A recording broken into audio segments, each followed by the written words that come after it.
자, 2번. 자, 책임에 대한 설명으로 옳지 않은 거, 틀린 걸 고르라 그랬는데요. 정답부터 보면은 정답은 몇 번이냐면은 2번이거든요. 2번 답 체크하시고 2번에 대한 설명을 하고 나서 그리고 또 설명을 좀 드려볼게요. 자, 이미 유죄의 확정 판결을 받은 피고인이 이미 유죄의 확정 판결을 받았대요. 그리고 자신의 형사사건에서 시종일관 그 범행을 부인했대요. 그리고 별건의 동그라미 해봅시다. 별건인 공범의 형사사건. 자, 누구의 형사사건? 공범의 형사사건입니다. 여기에 관련해서 사실을 증언하면서 자신의 범행을 시인하는 진술을 기대할 가능성은 없다 그랬는데 우리 대법원에서는 이 경우에는 기대 가능성이 있다고 했습니다. 그래서 여기 보시면 기대 가능성은 없다는 거 아니라 있다 이래야 됩니다. 자, 여기에 대한 판례를 좀 한번 보겠습니다. 자, 너무 건너가 볼게요. 자, 화면을 준비해 왔습니다, 제가. 자, 여기 보시면은 이게 판례 번호도 아주 예술적이야. 우리 경찰 시험에 잘 나오게 생겼어요. 그죠? 지금 근데 여기 지금 이 문제는 좀 검찰 7급 문제인데 경찰직 혹시 치시는 분들 있잖아요. 요 분들은 요거를 좀 염두해야 돼요. 그 번호도 어떻게 돼? 2005도에 101이야. 그죠? 101단이야. 101단 101. 자, 요렇게 보자. 번호가 웃겨서 기억해야 돼 이건. 요렇게 해도 101이지. 요렇게 해도 또 101이지. 그죠? 10101. 이렇게 좀 알아두시면 될 것 같아요. 자, 2005도에 10101. 자, 이거, 어쨌든 번호가, 경찰과 관련이 좀 있어 보이는, 그런, 판례 번호를 갖고 있고요. 자, 보겠습니다. 유죄 판결이 확정된 피고인이 공범의 형사사건에 대해서, 사실대로 자신의 범행을 시인하는 증언을 할 것이라는 기대 가능성이 있는지 여부에는 적극이라 그랬으니까, 기대 가능성이 있다는 얘기입니다. 자, 이게 사건이 어떻게 된 거냐면요. 이 판례를 한번 읽어보겠습니다. 원문을. 자, 보시면은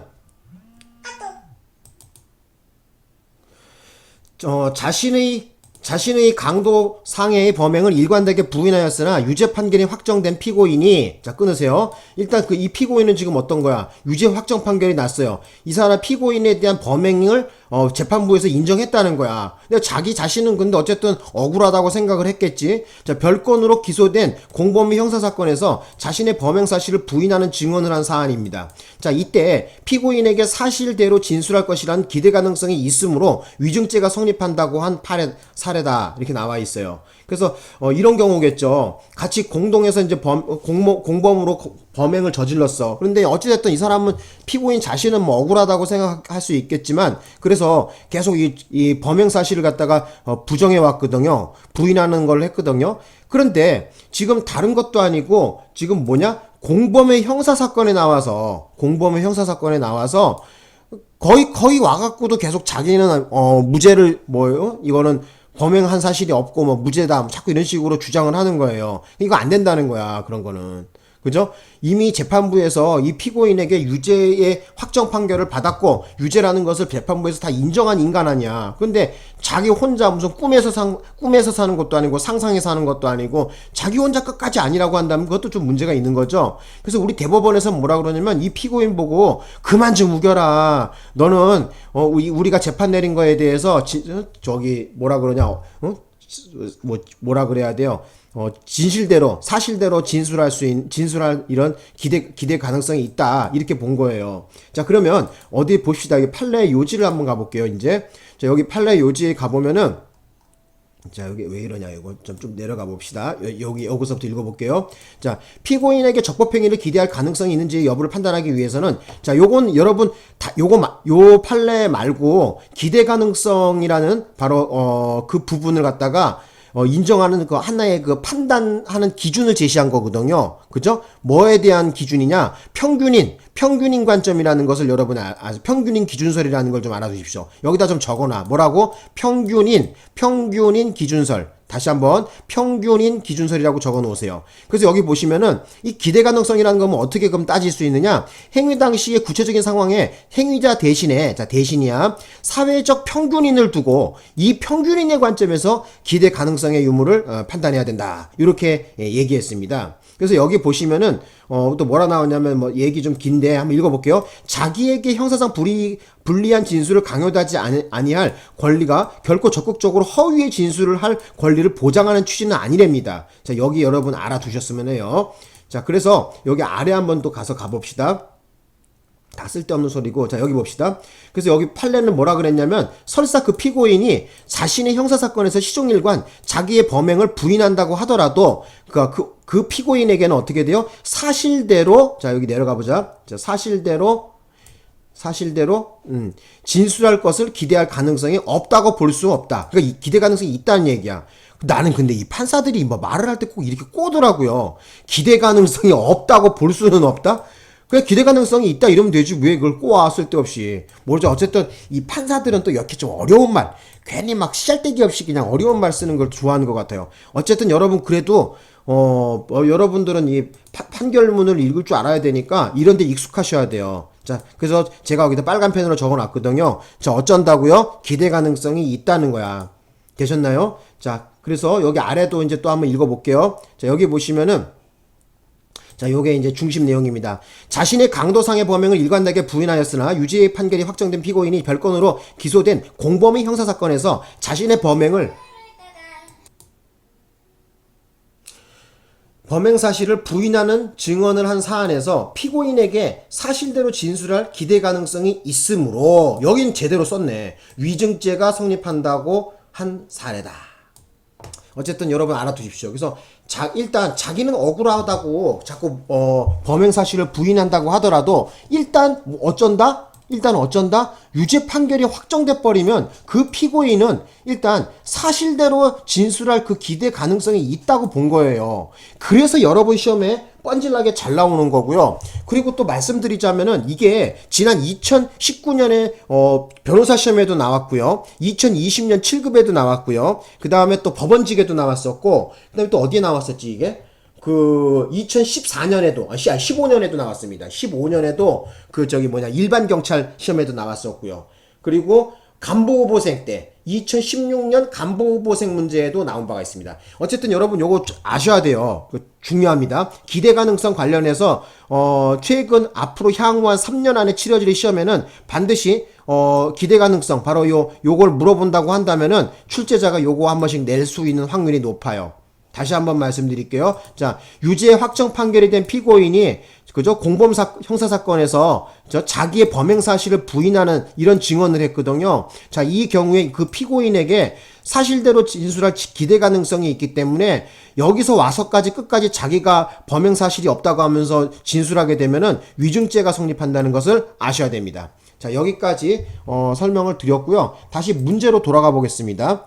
자, 문제로 돌아가면은 이제 그래서 답은 몇 번? 그래서 답은 2번 체크하시고요. 그래서 여기 보시면 자신의 범행을 시인한 진술을 기대할 가능성이 없다 했는데, 그죠? 여기 요거 틀렸다 그랬었죠, 그죠? 예, 기대 가능성이 있다 이렇게 바꿔놔야 되겠죠.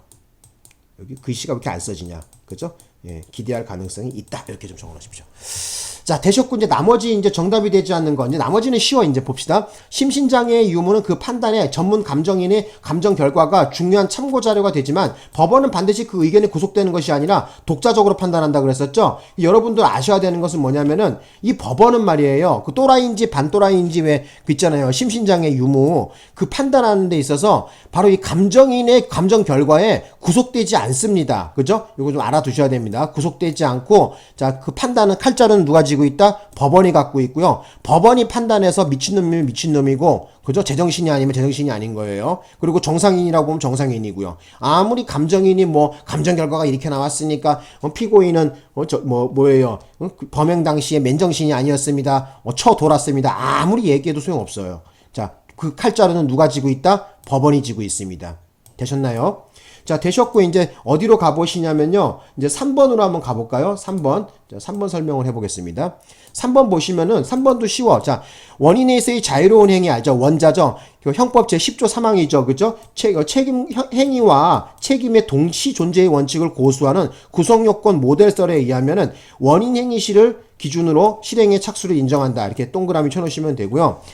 곁들여서 말씀드리고 싶은 것은 뭐냐면요. 만약에 요런 경우에 있잖아요. 만약에 시험 치러 갔었는데, 무슨 모델설 하면서 이렇게 좀 깔쌈한 이런 얘기 나오잖아요. 학설 얘기 나오면은 거의 다 어지간하면 맞는 얘기라고 보시면 됩니다. 그죠? 예. 자, 그 다음에 이제 4번으로 가볼까요? 4번 봅시다. 네, 4번에 대해서는 좀 할 얘기가 좀 있는데, 일단 읽어볼게요. 형법 제12조 강요된 행위에 있어서 저항할 수 없는 폭력은, 자, 어디다가 언더라인 그 쓰냐면은, 저항할 수 없는 폭력에다가 언더라인 그사 써요? 형광펜 작거.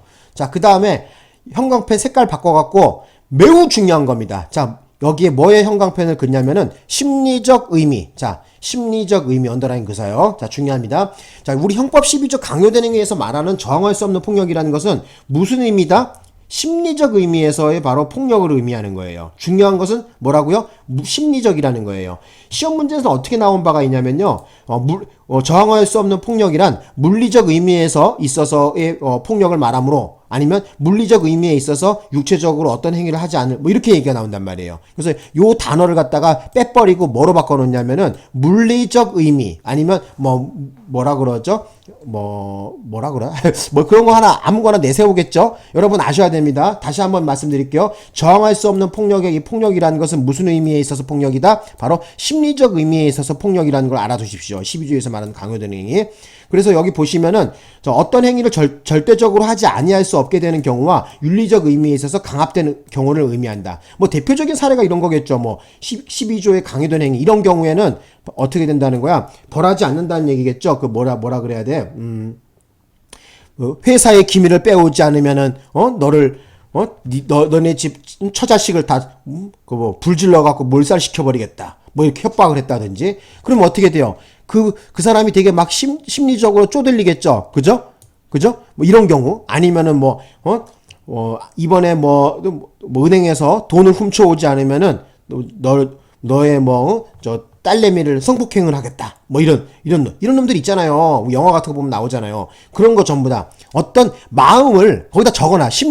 여기다 적어놔. 그러지 말고 형법 12조에 있어서 이 폭력이라는 것은 자, 거기다 적어놔. 뭐라고요? 자, 마음을 못 움직이게. 마음이라고 적어놓으세요. 마음. 예. 불편한 마음이라고 해야 되나? 예, 불편한 마음 이렇게 적어놔요. 예. 되셨어요? 마음입니다. 다시 한번 말씀드릴게요. 형법 12조에서 말하는 강요된 행위에 있어서 그 폭력이라는 것은 심리적 의미에서 폭력을 얘기하고요. 근데 쉽게 얘기하면 뭐예요? 마음이에요. 마음. 그래서 어떤 다른 마음을 못 먹게 만드는 거죠. 그죠? 그 대표적인 샘플 하나만 기억해놔. 그러면 기억 오래 남겠지. 회사 기밀을 빼오지 않으면은 설계도를 훔쳐오지 않으면은 너네 가족을 몰살시키겠다. 그 샘플만 기억하세요. 그래서 여기 강요된 행위에서 기억하셔야 되는 것은 뭐하고 뭐만 된다? 자, 생명과 신체에 대한 자기 또는 친족의 생명과 신체만 기억하세요. 제가 불러드리는 거 좀 적어보실래요? 거기다가 뭐라고 적냐면은 여기다가 자기 또는 친족. 자, 자기 적어놓고 친족 적어놔. 자, 자기 또는 친족이라 그랬잖아. 자기 또는 친족이야. 그리고 하나 사선 긋고, 자, 뭐하고 뭐예요? 생명과 신체밖에 안 돼. 재산은 없습니다, 여기. 재산은 없어. 생명, 신체. 적었어요? 예. 자, 자기 또는 친족의 생명, 신체야. 재산은 안 돼. 자기 또는 친족의 생명, 신체에 대한, 그죠? 예, 위압을 강했을 때. 그죠? 위해를 방어할 방법이 없는 협박. 이런 경우를 말합니다. 되셨나요? 예. 같이 좀 알아두시면 좋겠죠. 여기까지 설명해 갔고요. 2번을 마쳤고요. 제가 보기로는 7급 검찰 치고는 조금 한 중간 아래 단계의 레벨이다. 상중하로 나누면 중하위권의 문제다. 이렇게 볼 수가 있는 판단할 수 있는 문제입니다. 자, 또 잠깐 쉬었다 설명드리겠습니다.